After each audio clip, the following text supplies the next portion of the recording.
What's up, everyone, and welcome in to the Prediction Esports Backliners podcast. Aggro, joined by BaRRaCCuDDa, and as you can tell by my look, finals went long. The people at Prediction Esports are very hard workers, but they couldn't get the overlay done in time to turn around because Sam took a little bit longer to win than maybe we were expecting. I had to make the overlay myself, but I think it looks pretty good. We've got Sam4soccer2 jungler for Ghost Gaming in the best team in the SPL officially now after your win. So let's get one thing out of the way, okay?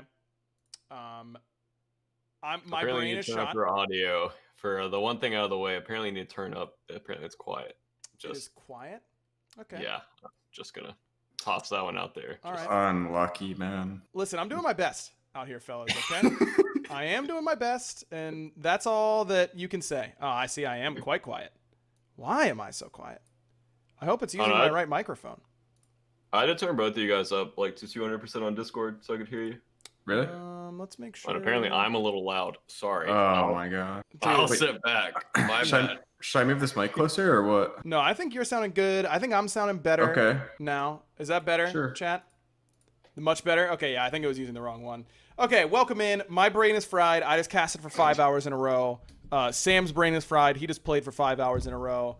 But let's. Do you guys want to start with the finals, or do you want to start with the beginning of the tournament? How do we want to break down the SPL playoffs? My set was great. Okay, we can start there. That's fine. BaRRa, well, let's start with the very beginning, because when I heard that Ghost was going to get Baskin, I was like, do they know? Like, do Renegades know? Because I thought of a situation where you guys loaded into the game, you expected to see Slaney, and then Baskin loads in and you go, wait a minute, and then game start sound, and you go, wait, no, Baskin, like, we can't do him against this. What were you guys thinking going into that set? So yeah, we knew for a while that they were going to get Baskin, and we decided to stick with the row.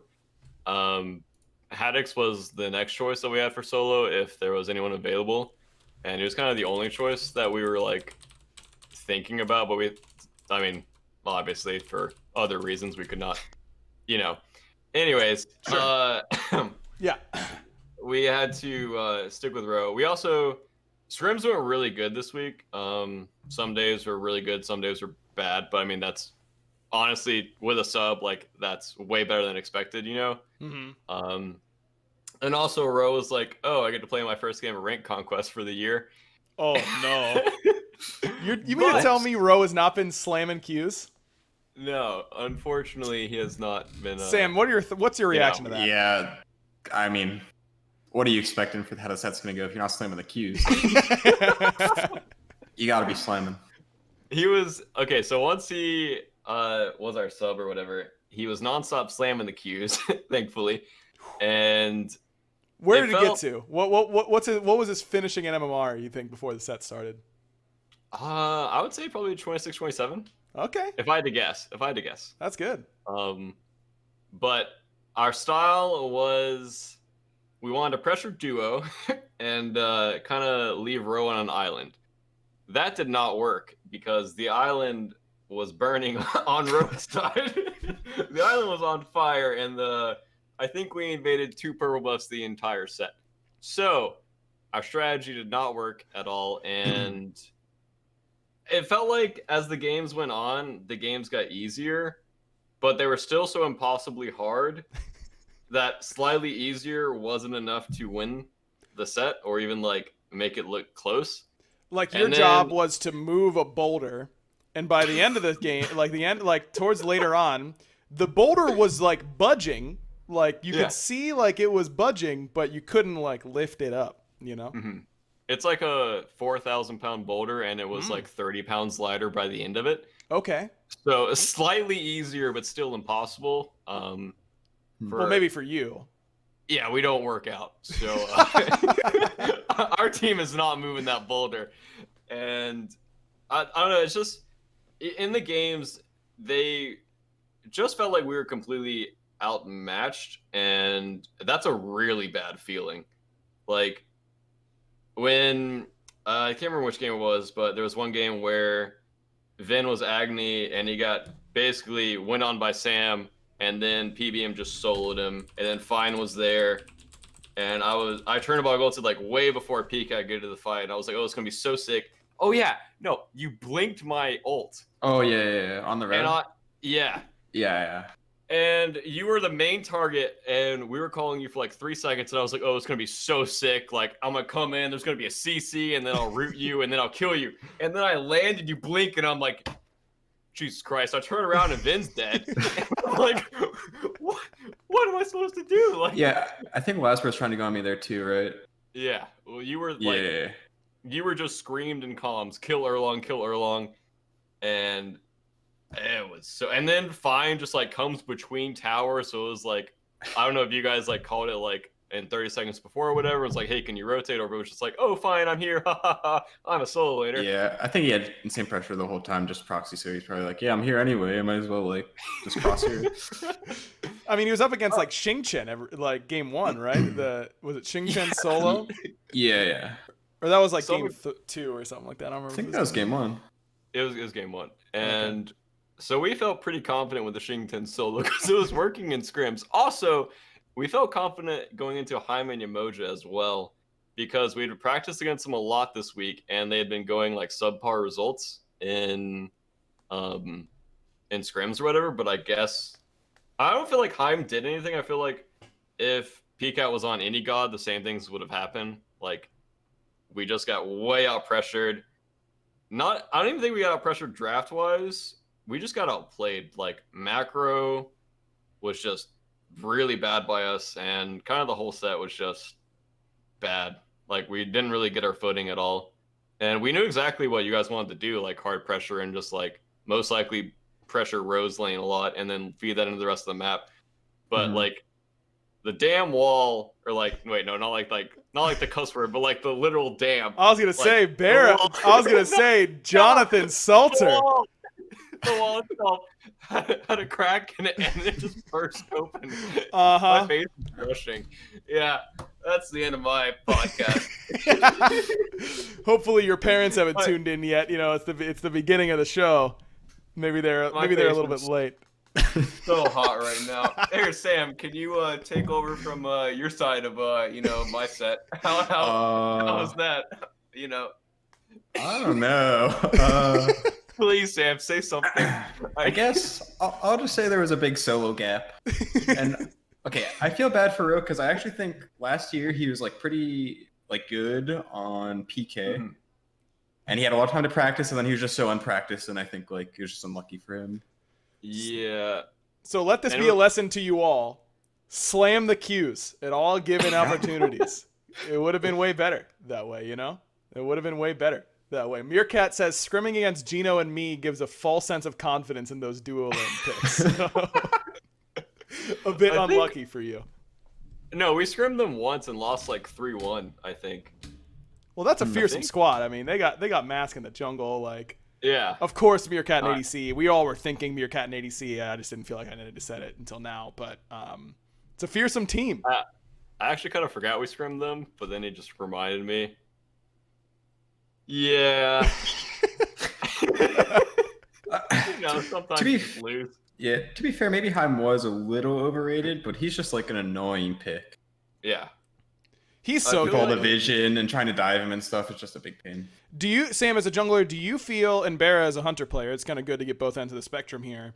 I think from a top-down perspective, what I've seen, it looks to me like Haim is the safest hunter in the game. It looks like he's safer than Jingwei. Do you guys agree with that? No. I think it's kind of close. Well, in terms of safe in what point? Like in laning phase or everywhere? I would say I think he's safer late game. I think Jing's safer in the laning phase, but I think Haim's safer late game. I think it depends on the team comp he's against, because there was one game where Haim was against like a Herc and a Nike, and you are not loving that. Like, yeah. Every time you try to portal, you're getting like awkwardly pushed, and you have to like pre-beads and go into your portal and just pray that you can get it off, or like you set it like close enough behind you. And sometimes your ults in fight get a ton of value, and you get like a sick ult on a frontliner, and then other times you just whiff it and you fly past the frontliner, and like there's the jungler, like the other backliners there, and it's like feeling real awkward. Then, and then I think Magi's cloak or whatever, just destroys Heim. Like if you just blink on Heim and you have Magi's, I feel like as a jungler you just beat him. Yeah, I think he's really close to being the safest. I'm pretty sure. But it's not like he's uncounterable. I don't know. He's probably similar to like Jing in a lot of ways. I just feel like I see Jing players get killed in their ultimate warm up like all the time late game. And Heim, like if you're short porting on Heim, you're out of there. You know what I mean? Yeah, it's pretty instant. So you put it over a wall and you're kind of out of there. Someone in chat, Mabino Gooch, I shouldn't have said that name.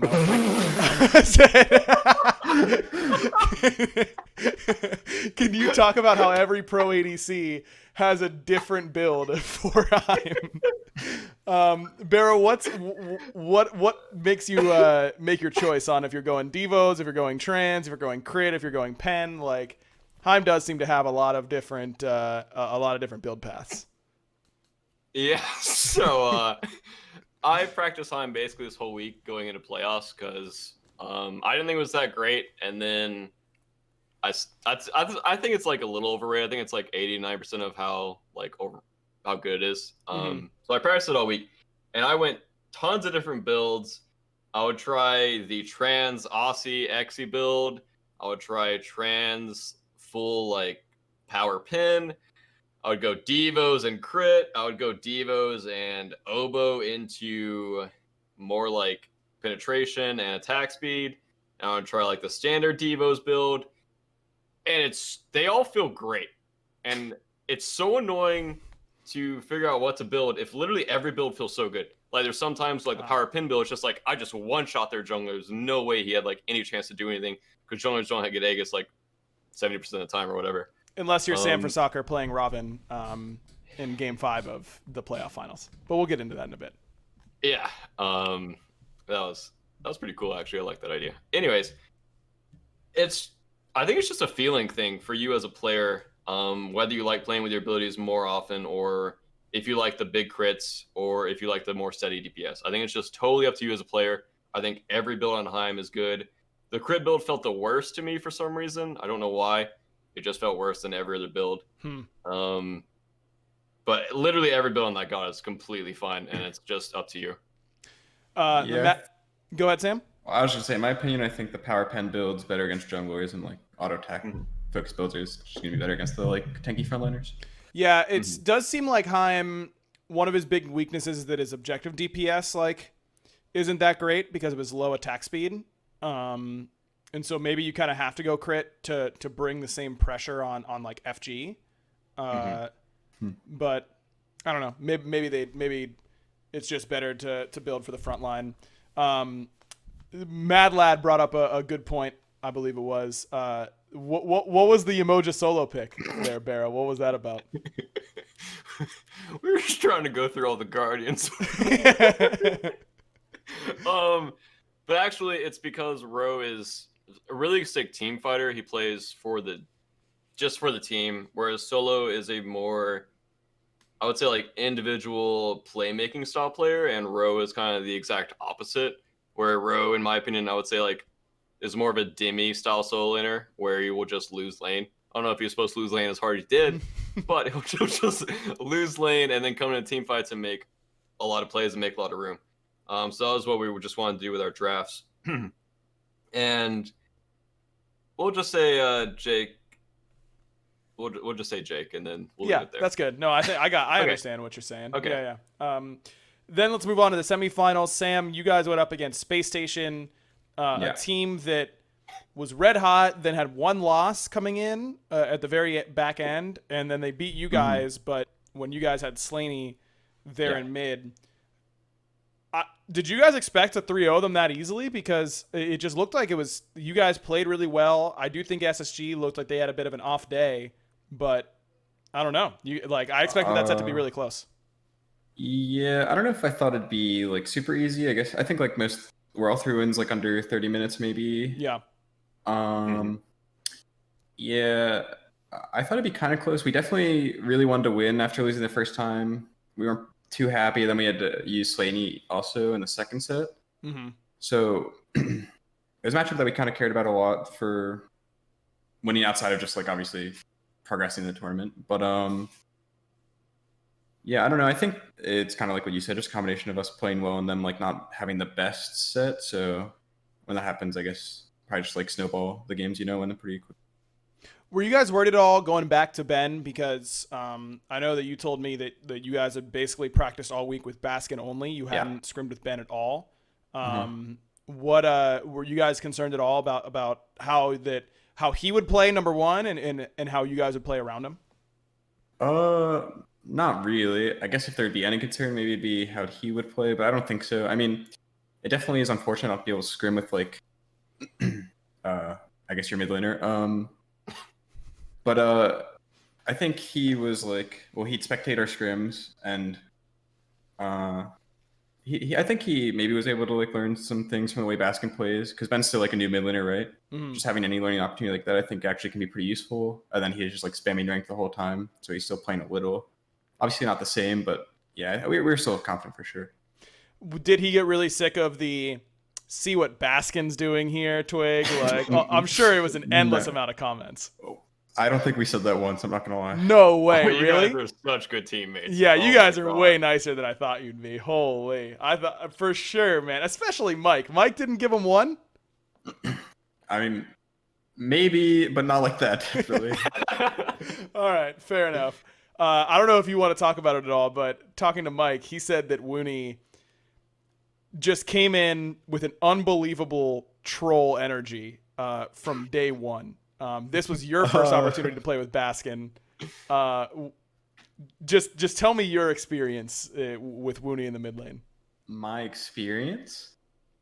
I mean, obviously just a good player, But yeah, outside of that, listen, we were Sam, getting leads in basically all the games, and then it would instantly go to trolling. He wasn't taking them seriously. Okay, maybe like the first game or two he took seriously, and then he was like, yeah, why aren't these guys F16,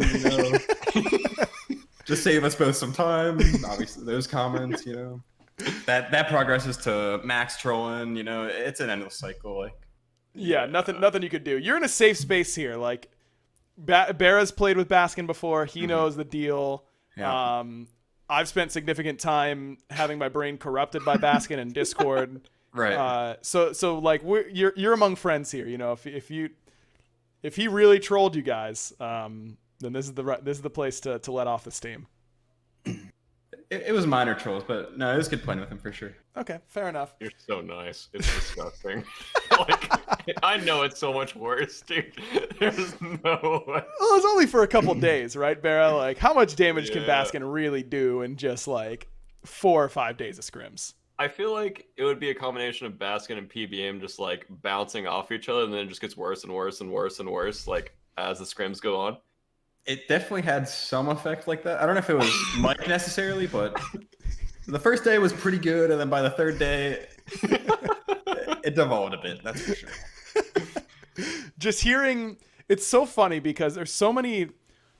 Woon Young Kim just deserves a documentary about him, honestly. Just like the way that he is, just the way that he is. I just want to leave it there. And like that's the title. Yeah, that's the title. The way that he is, a Woon Young Kim story.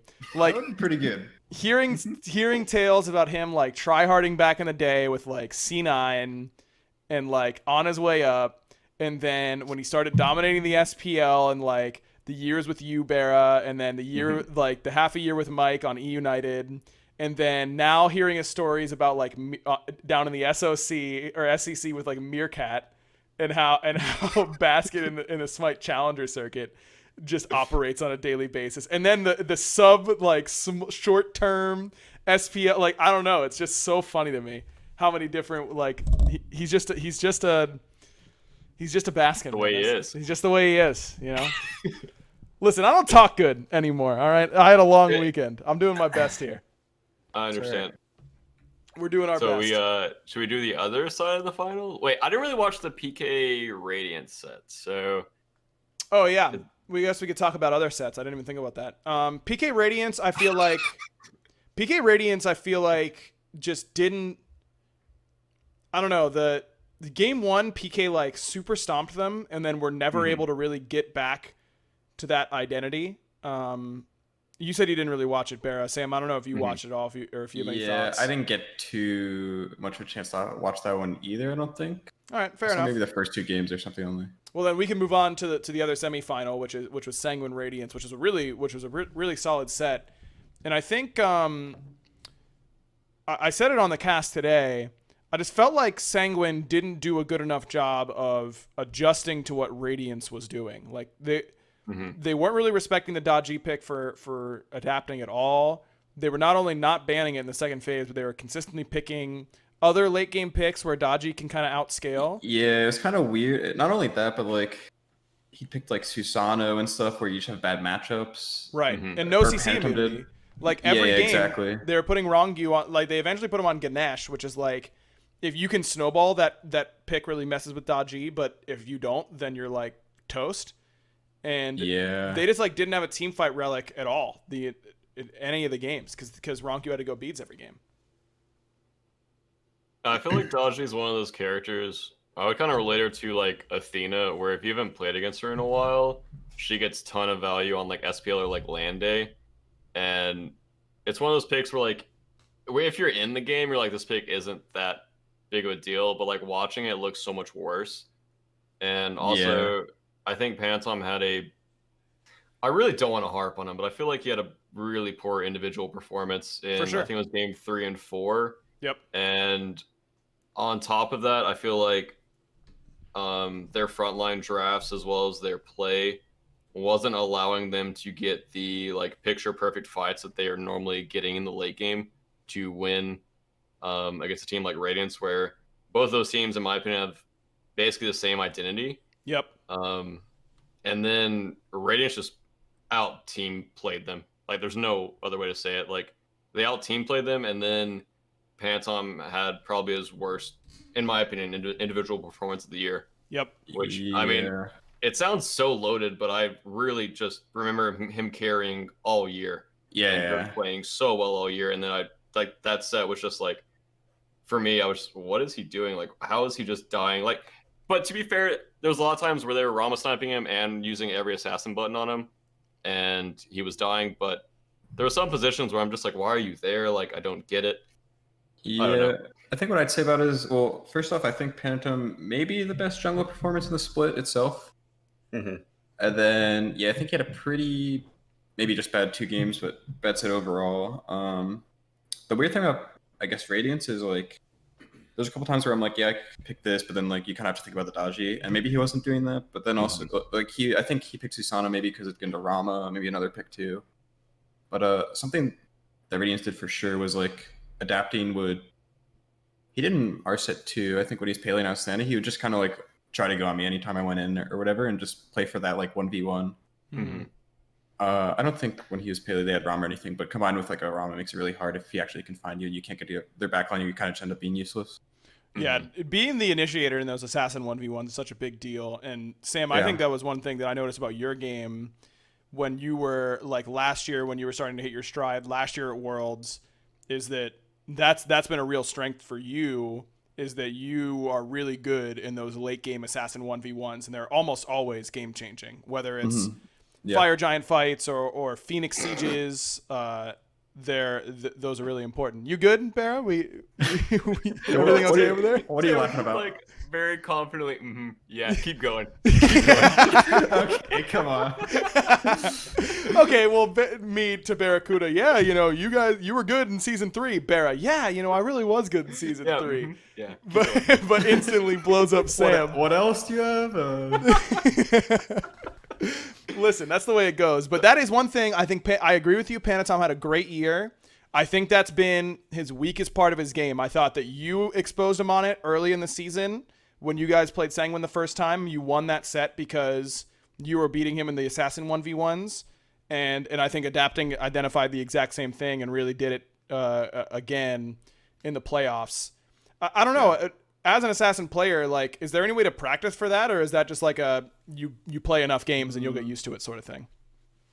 Yeah, I don't know. It's kind of weird because it's late game, so a lot of times games don't even go there in scrims and whatever. and then also it's a lot of like really just god dependent matchups. Like you mentioned when I was against Panatime in the split, like he was Sir Ked, right? Mm-hmm. And he was like picking fights, which is weird because he's looking for me constantly, but he just like doesn't win those fights. So it's like, I guess you kind of just end up knowing that at some point. But yeah, I don't know. It's kind of hard to practice for sure. Yeah, what's my god over there, huh? It's got a little. It's kind of like a milkshake. Oh, basically. Mike, what'd you put in that milkshake? What's the milkshake, Mike? It's the Boot Daddy, bro. You know that. I don't, or else I wouldn't have asked. Maybe I shouldn't have this now. No, you should have it now. Where's it from? You gotta give me a review on this. Tell Daly it's from Andy's. He knows. It's from Andy's. Oh, dude, you guys went to Andy's? Dude, Andy's Yeah, is they went to Andy's. this ice I'll cream give it a place taste. that is near the studio that pops off, dude. That place is so good. Little Victory ice cream for the boy. Yeah, you know it. That's big. Sam is a big ice cream guy. I haven't thought of like our useless question at the end. That's what I call it, by the way. Whenever I'm talking to like my fiance before the show, I'm like, what useless question should I ask BaRRA to like talk about? I have great answers.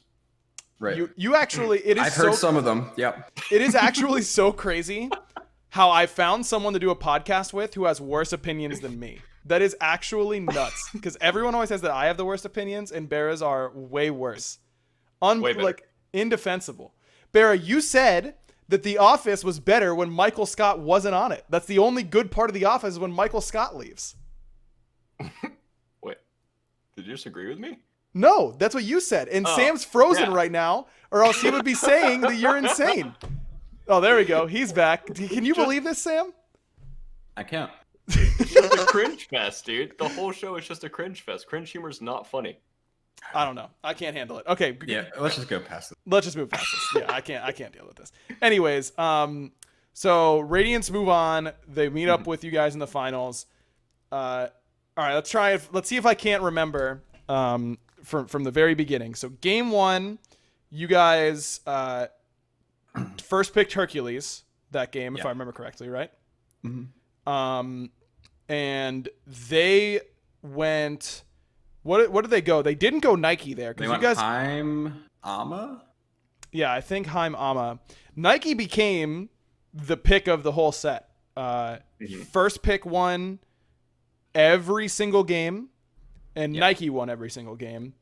And that was the only game you guys didn't first pick Nike when given the opportunity.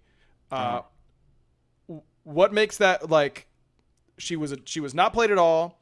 Then she was a top jungler, and then she was only in solo. Was it ever a flex pick, or was it always going to fine? If you're willing to say.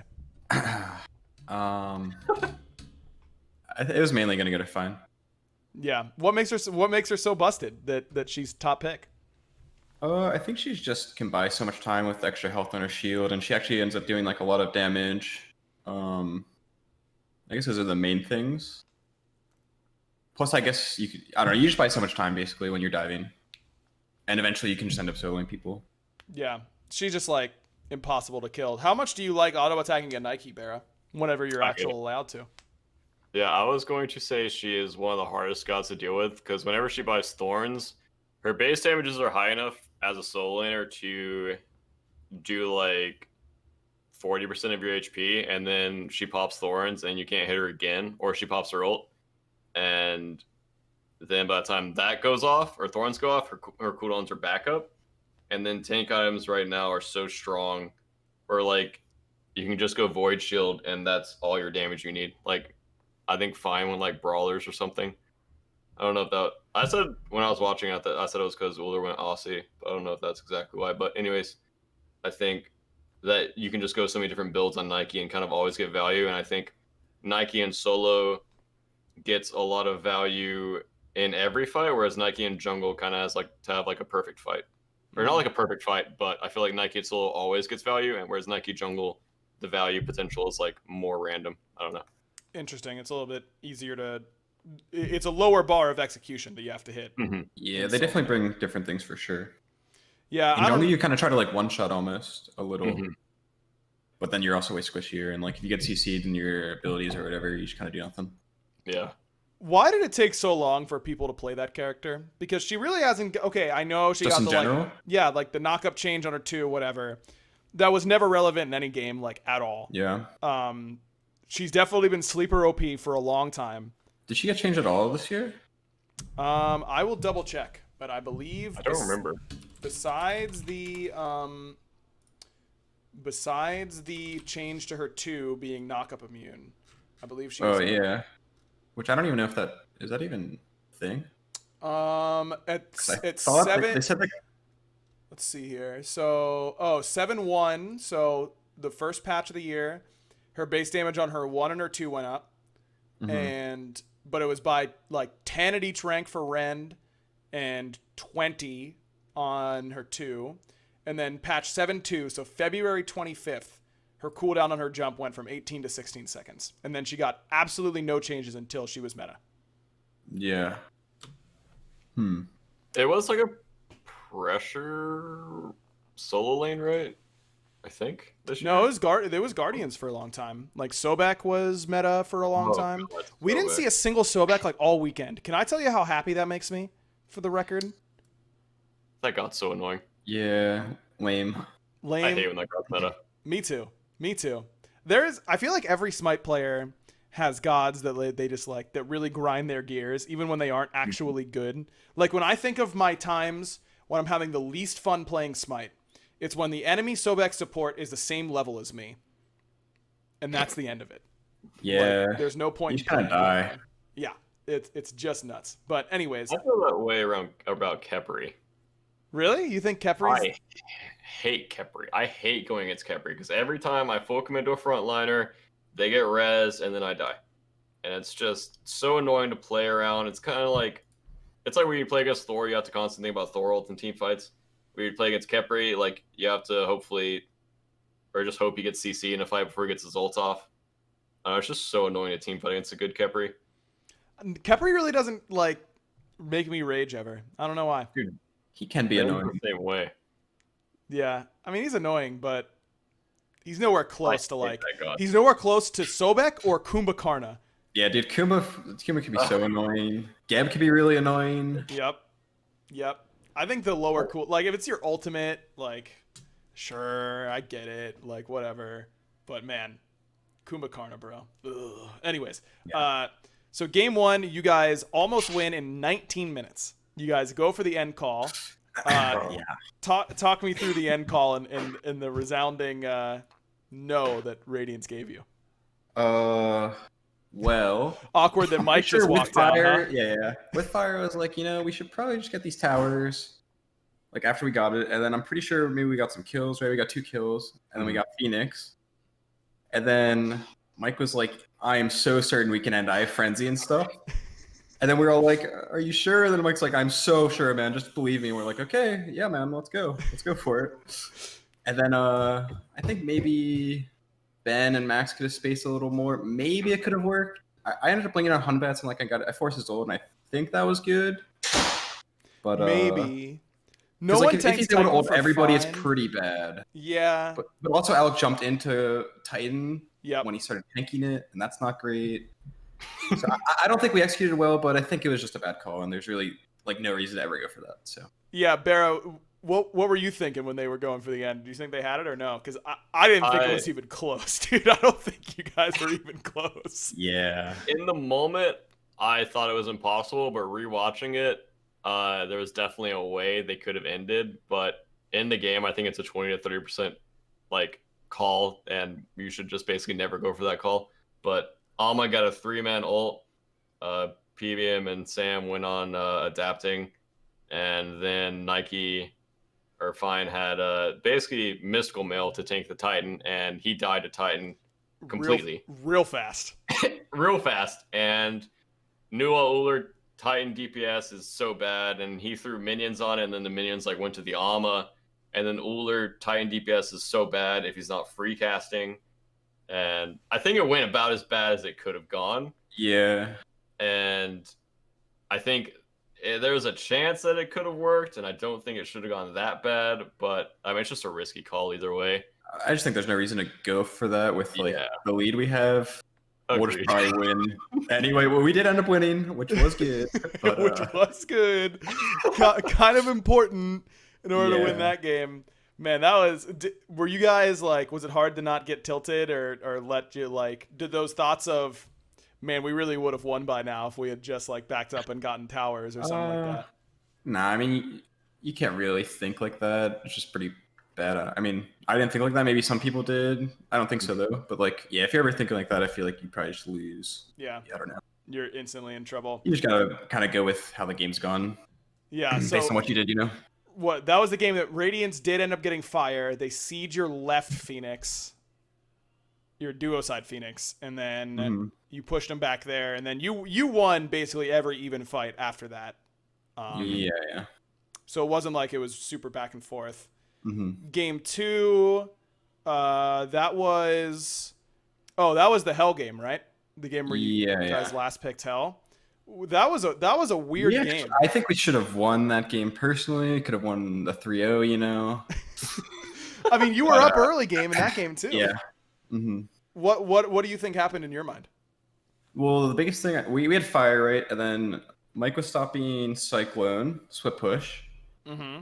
And then we tried to siege a little. I think I ulted in. Maybe I might have whiffed. I don't know. I think I did. And we basically ended up leaving. And then I was like, yeah, I'm just going to go cut off Cyclone because he was literally running from base with Mike chasing him. Yep. And then we got the kill. But while they were doing that, I think maybe they thought Hunbats was coming to me. So they pushed up. And then Hunbats maybe like half rotated, then came back. And then they got like engaged on. That's right. But I think if we just got the pick on Cyclone, we probably just could have won off of that. Or at least like got Phoenixes. And then it's like a lot easier of a spot to be in, Right. They stepped up in the 3v4 on duo side Phoenix. And Radiance was like, yes, please. Well, no Mike, no Sam. That's a pretty easy fight for them. I feel like Tings would. Oh, and then the really unlucky bounce on a Twig, where the apple like hit him by fire. But Twig didn't have Aegis that game. He went Shell, which is obviously really good against Hunbats. But I feel like against Discordia, you kind of need Aegis, man. You just take so much damage from that alt late game if you don't. Yeah, I guess maybe I don't really know the bounce. I don't think, but probably just didn't. You guys were like posturing. It was like you guys were on each side of Pyro pretty much, and Twig threw it, and it bounced off your back harpy wall, and then again, I'm pretty sure it bounced again off of the right side wall there on that choke, and it hit Twig on like the Dude, disco bounces are so annoying, man. Yeah, even in Space Station set, I swear there was like a heat-seeking missile on me with those bounces. He whiffed so hard, and then it just bounces off like 5 balls and hits me. And then I'm like, okay, I'm lucky. Well, it doesn't hurt that it is massive. It's like the world's biggest apple. And then they made it faster and go farther too, and it just it could probably.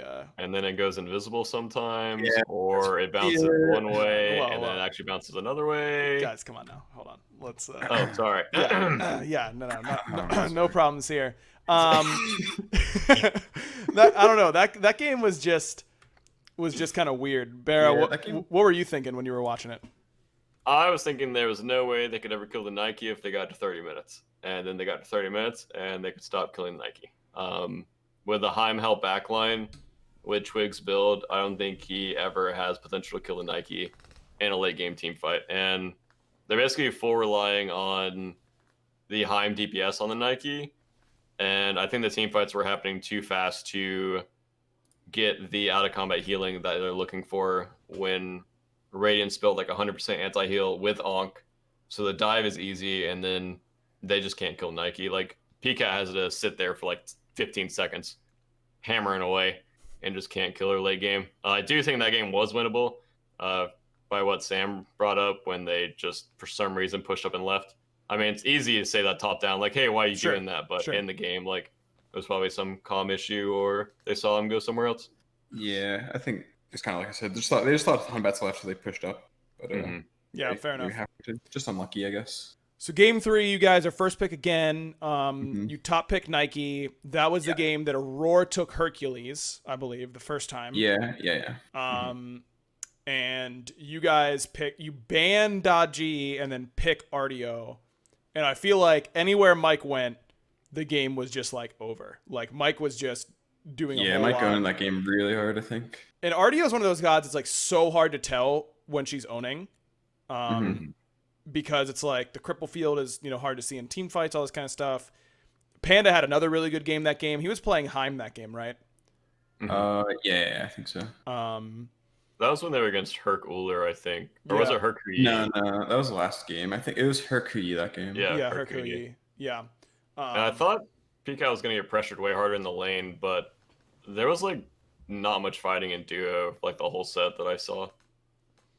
Yeah, it was really only Yeah. game one when PCAT had Uller that he really bullied Cyclone effectively. I just felt like you guys were putting so much pressure on solo lane that like Panda's job is just like not die. And you guys will just snowball the right side really effectively. Yeah, I mean, a lot of times, I guess when that happens, like Aurora will just leave the lane super early, then it's just a 1v1, and you probably shouldn't be soloed, even maybe if it's not the best matchup, Yeah. So Is that a tough matchup for Heim, BaRRA, the Ho-Yi one? It's really tough sometimes. Other times it's no problem, and I don't know why. But I feel like they're just kind of felt Ho-Yi, both- right? Like if Yeah, that god gets ahead, it's impossible to box him like ever.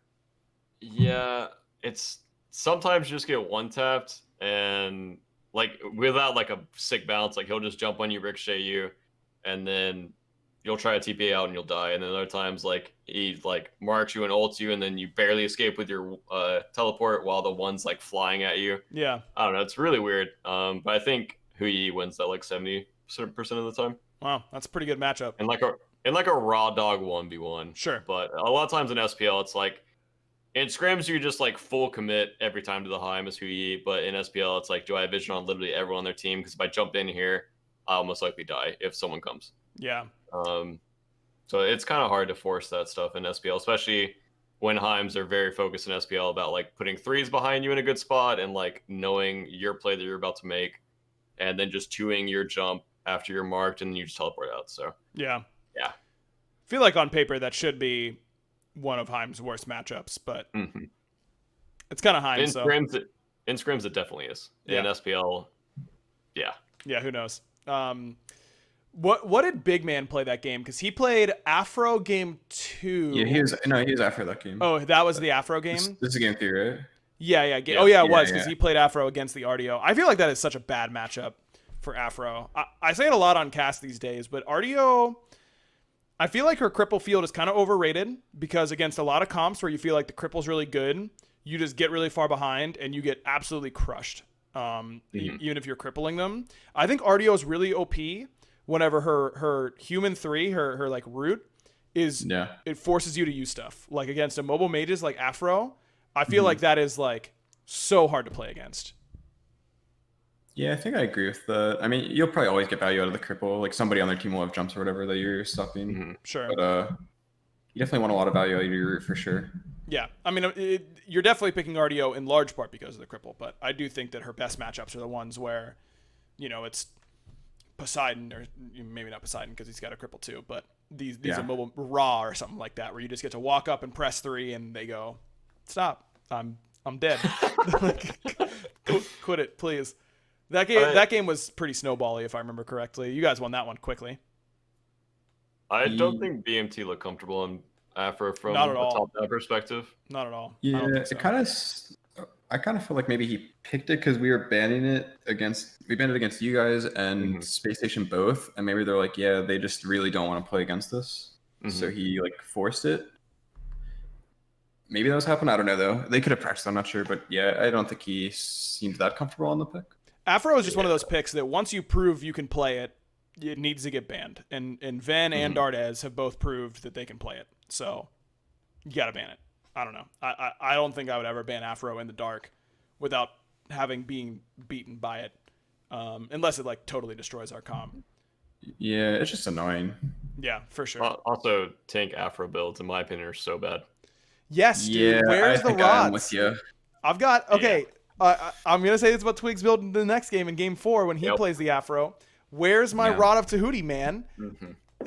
What's the point of playing that character if you're not building Rod? That's all I'm saying. Yeah, I think the same for just healers in general. Building them tanky in the mid just is not the best. I think having one like hybrid item is good. Sure. Yeah, I like Having this. more, Was I that the think, game you went just hurts your Spirit build too Room? much. I think he went Yeah, Spirit yeah. Robe third. Yeah, I yeah. like that a lot. I think that's really smart. I think that was good. I think eventually he went like Sov, Yeah, I think he went Sov games 4 and 5. which is okay. I don't think it's like that bad, but I think maybe just one's all you want. Yeah, if he wants to go Sov early, sure.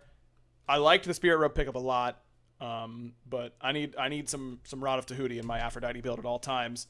But that game 4, there was something else I was going to say about that. I can't remember now. My brain mush. Game 4 was, in my opinion, the same thing that happened in Game 2, where they can't kill the Nike. Where they have a healer backline with whatever AC PCAP played that game, and whatever happened, yeah, there's no way they can ever kill the Nike. If Nike pops Thorns, like, again, they had like 100% anti-heal plus Onk, and so Afro at that point is not a healer anymore. She's just damage, and then you can't kill a Nike. Like, once you hit those late game team fights, your execution has to go so much higher than the enemy teams, because Nike literally just walks at you and presses 4 and gets value, and then the team fights are just so hard for you guys late game. Yeah, I think maybe I played that game pretty badly. I think Ben actually played it pretty well with Afro. Mm-hmm. It came to a point where maybe the Nike factor came in, where like they just can't kill him and stuff. Like I think I played it fine early to mid, and then late game, I just didn't really do much. What were you playing that game? I don't remember. Thana. Yeah, that was a Thana game. But that was the game I was talking about where adapting, I'm pretty sure he was just kind of waiting for me to do anything and then just try to like stop it or like just look for me the entire time. And it's pretty annoying to try to dive their backline. I should have just maybe looked for him with like an Afro link and maybe I just would have killed him. But yeah, I don't really think I played that game too well. Yeah, you guys, you picked both execute characters that are playable against Khepri. And Fine did kind of get trolled on the Achilles game a couple times. Yeah, there was 2 times where he kind of people got pulled out of his execute. Unlucky. Yeah, that was a bit unlucky, but overall, I was saying on the cast that I thought that put you guys in a really weird spot, because now you kind of have to respect the Khepri because both of your execute characters didn't work, and you lost against it both times. But yeah, it's so important to get Nike. It felt like it was so important. Oh, and Game 4 was also the game where Radiance realized that top 3ing Raijin was a really good idea. Oh, yeah. Like, they had been top 3ing Big Man Tings' pick, like, all year. Like, they always top 3 him at the beginning of the year. Then they were bottoming it. And then they were bottom 2ing it. They wanted Benji to have his pick. And then Cyclone was always picking his ADC. Then maybe, I guess Aurora, I don't know. I guess maybe they just had a lot of priority, so. Yeah, they were always adapting bottom 2, it felt like, and Big Man. And I was saying at the very beginning of the tournament that I thought that was really smart, because adapting and Big Man had been their 2 most consistent players. So like giving priority picks to your side laners who have really struggled this year, and then saving your consistent players for counter picks and like the ability to maybe have some of their gods banned made a lot of sense. But like, Raijin is OP, dude. Like that god is just BaRRaCCuDDa. Like, why did it take him so long to top 3 him, man? I was just waiting for it the whole time, and they did it, and I felt like he was a huge problem for you guys that game because he was just doing so much damage. Yeah, I think so. I mean, we were banning it earlier on in the set in the bottom 2. Yeah. Because I think he had some good games against Sanguine on it, maybe? Yeah. And just in general, Big Man, I think, played that god pretty well, so we didn't think it was that high of a priority to ban like top, but yeah, I don't think you could have made the choice. Yeah. Like you just had to ban the other things you were worried about. I'm surprised that you guys consistently banned Kama though. Do you guys really I mean, again, there's a big break between now and phase 2, but I haven't really been like that scared of Kamazots recently, especially if Radiant's going to take it late, right? Yeah, I don't know. Just a 9 pick, I think. Yeah. In my opinion, it's a pick it's like a less consistent Arthur for me. Like Arthur most of the time will just pop off, and then Kama, if he pops off and he gets the hybrid build online, he's so hard to deal with. Yeah, and he's just maybe more annoying like him than Arthur too. Mm-hmm. But yeah, I don't know. He just can be pretty annoying for like the dive. Well, then in Game 5, I thought you guys were going to be in a really weird spot. I liked the Uller pick for Cyclone. I liked that pick a lot. I did not. What they picked Herc there, right? They went. Yeah, they went Uller Herc. Yeah, I don't know. That's such a tough spot, man. Because I really don't. It's feel just like... a lot of pressure. It's hard to deal with. Yeah, exactly. And it's like their easiest win condition, and I feel like it's you don't want to give Mike Hercules again because he's like ruined you on it every game that he's played it. But I really feel like Raijin was really important to give to Big Man that game. Yeah, maybe they just think that we weren't gonna prioritize it. I would have been shocked if you guys hadn't picked the Raijin. Their top 3. I kind of would have lost my gourd. My gourd thanks you because it would be MIA.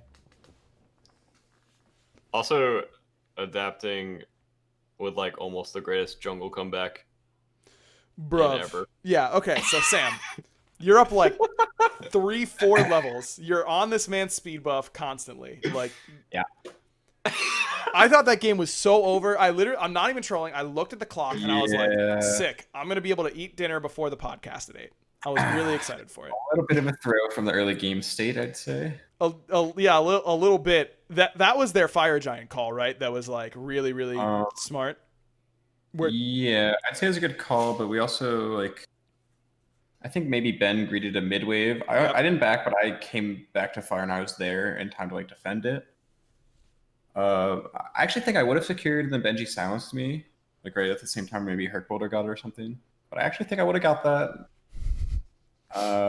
Unlucky. But yeah, that just the game. I don't know. From watching it, it seemed like you guys had such a bigger lead than you did. Like you were only up like 3-4K. There was an unfortunate play where we did Pyro, and then I think Cyclone did Gold at the same time, but like we didn't actually see him on the ward that we thought was weird. It. And then we were like really confused when he did Gold. I was surprised you guys didn't group up and just do Gold earlier. Yeah, we were gonna go Gold right after Pyro, but I guess he just did it then, and I was unlucky. That was crazy. That game was oh my god! I'm like trying to think of all the. I can't believe that was game 5, dude. That was all the same game. Yeah, that was. Another note, real quick. I just didn't like Benji's build on Alma. I feel like he was so squishy.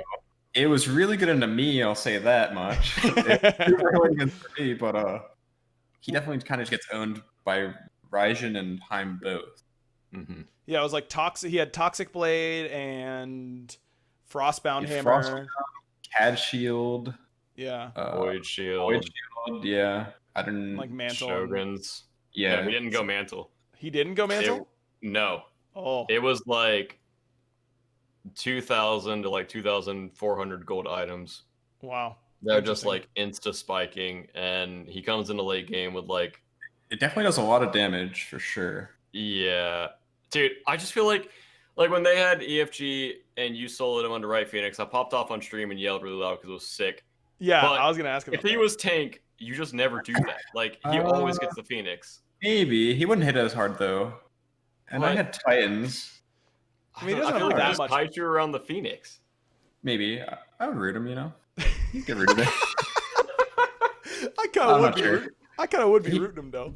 I was surprised he didn't commit to it anyway, because I think he could have just got it, and then I don't think I could have like chased him after that because he just Alma. But dude, Sam, you just standing there and letting his and not using your ult whenever he was ulting you on that third shot and just like expecting him to turn away was the cojones, man. I was like, oh my god, Sam is such an alpha. I'm pretty sure I Aegis that. Did you? Yeah. Oh, okay. Then you're not an alpha, man. Whatever. Sorry. Yeah, no, it's fine. Dude, if I saved my Aegis, I could have lived. Unlucky. Well, maybe he would have hit you with it, you know? Yeah, but I died to creeps. Yeah, were you like, man, I should have bought Bloodforge because you would have lived? I had it, and then I sold it for brawlers. Oh no! Would you have killed him without it though? What Cyclone do to you? It was like on a dive. Oh yeah, that mid where he 2v1 you guys. He used like ult and stuff on the big man, and then he literally set an axe dance and just life stole. But also, I took like 700 damage to Oboe because it was bouncing between Fine and I. And then he's just life stealing. We didn't have any anti healing, and Oboe kind of just owned us. Oboe is OP, dude. Yeah, dude, it's 700 damage. That's OP. Is that why Fine got Brawlers too? I guess, yeah. Because there was one point I asked earlier in the game, I was thinking like maybe I get Brawlers for the Uller. I was like, nah. Then I went Bloodforge, and then that happened. I was like, okay, I think I need Brawler. I did get it, but sold the wrong item, I suppose. Castoon in chat asks a good question. Bit of a tilter whenever you were clearing that duo wave in your Thor game and you were jumping down the lane and Adapting came out and ulted you because you died because you were midair. Yeah, I'm not gonna lie. I was pretty spaced out there. Like I was in my tab screen. I was thinking about other stuff, and I just didn't think anybody was coming for me. Did Slaney give you the speech on why you should always unbind jump and that kind of stuff? No, jump's OP. What do you mean? How is it's jump actually OP? like tactically good. You can jump over walls and like swap people. Well, maybe we shouldn't be jumping down You probably the lane, shouldn't be jumping for like fun, maybe in the finals, but like that's just how it goes sometimes, you know. Well, you guys finally end up winning. I do have to start wrapping it up because we've been going long. But Okay. what was that game like from your perspective, Sam? Because I was like, that's an up and down game, for sure. I don't know. I mean, I think we thought we lost maybe twice. Mike had a times. sick Titan defense. Yeah, there was just a couple. I don't even know what to think about the game, honestly. There was definitely a point during the game where I said like 50 minutes, and I'm like, "What is this game, man?" We're just running back and forth, just attacking each other. Nothing's really happening. Yeah, I don't know. Just kind of a fiesta, I'd say. Yeah, that's the way it goes. Thoughts on Mike getting MVP for both of you guys? Deserved, not deserved? I'd say deserved, yeah. I think as the set went on, deserved, but in the earlier games, I feel like PBM was not at 100. Like, yeah, I mean, you could say that maybe about anybody that like there was bad plays, right? God, you guys are so nice. It's disgusting. Well, it's true. I think maybe everybody had some bad plays. I think it might be about anybody that like there was bad plays, right? God, you guys are so nice. It's disgusting. Well, it's true. I think maybe everybody had some bad plays. I think if I wouldn't give it to Mike, I'd give it to Max. Yeah, I thought it was Panda Cat or Mike in my mind. Yeah. Okay, I think Fine Mike could have gotten deserved it. MVP because he had a really good whole weekend, but then he Yeah, kind yeah. of trolled 2 times with the Yorm, and he was kind of trolling with the Achilles, even though he did get some executes pulled out from under him. That's all I'm saying. Yeah, I think if Fine had Blink on Achilles, we maybe would have snowballed that game hard, or being able to like Yep. team fight better. The Jorm, I'm not sure. That game was just a little awkward, but like we got a huge lead and then just kind of threw it away. Like he was so far ahead of Benji. Yeah. But yeah, he Oh, definitely it's played really well too. I just think everybody played like pretty well, you know. Yeah, you don't get to win tournaments without everyone playing well. All right, before we go, we got to ask our useless question like we do every week, and I want it to be about ice cream because Sam, Sure. I know you're a big ice cream guy. All the time, Sam late at night is saying, "Think I should go get some ice cream right now or what?" And I'm saying, "Of course, dude. You got to be going to get that ice cream." What's your favorite ice cream flavor? What are some overrated ice cream flavors? What do we got? Okay, maybe it's deceiving. Okay, I do like ice cream, but it's not that often. Let's get that out of the way. Okay. Sam, you are an ice cream fiend, and I won't be hearing anything else. Okay. Let's see. Okay, maybe like chocolate chip cookie dough is just like good, right? Yep. Always solid. It's Can't gonna go be wrong. good. Yeah. Maybe the best flavor. I don't know, just because it's always like pretty good. Yeah, you can't go wrong with it. Yeah, Like, you really can't. That's a safe pick. Coffee ice cream's good, Oof. and I'd say I lean more on the side of vanilla ice cream than chocolate. Yes. Personally. That was gonna be my opinion. First of all, if you like mint chocolate chip, get a grip. Okay. I don't want to hear about it because mint chocolate chip is It disgusting. can be good sometimes, in my opinion. No way. No. Never. Really? Sorry. Literally never. I'm Mint so is sorry. only for gum and toothpaste, and that's all I'm hearing about it. Oh, and mojitos. That's it. Like Okay. that's all you can do with mint ever. Okay. Number 2, if your ice cream flavor is chocolate base, get it out of my face. Vanilla base is always the way to go. All right. That's all. That it's just the truth. Like chocolate Wait. base is too rich. It's not going to be good. Okay, stupid question. Does Yeah. cookies and cream count as chocolate based if it's like so much chocolate in it, or no? I mean, it is like a vanilla ice cream, but like there's like chocolate in every bite. Right. No, but the base No, is no, vanilla. yeah. Okay. The Okay. base is vanilla. I Yeah. think I generally agree. Also, I didn't say it, but moose tracks are really good. Big fan of moose tracks. Moose tracks are What are really moose good. tracks?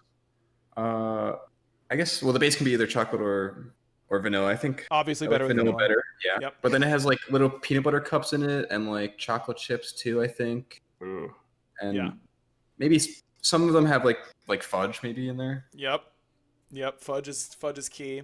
I love like vanilla ice cream, like caramel vanilla ice cream, like a little bit of caramel on there, some cookie dough bites, whatever, some chocolate chips, whatever. I'm down with that.